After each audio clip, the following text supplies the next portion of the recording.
ध्यान से सुनना।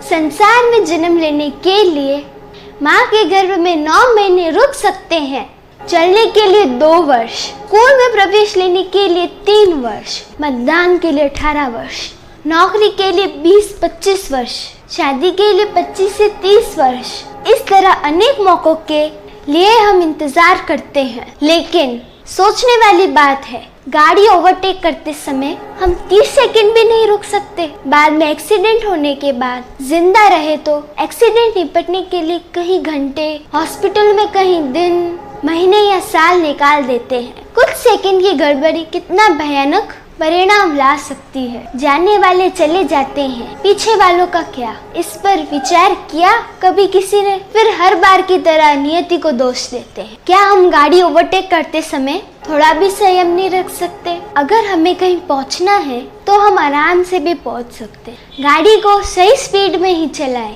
घर पर आपकी कोई राह देख रहा होता है, आपका अपना मासूम परिवार, उसके लिए आप हमेशा सोचें।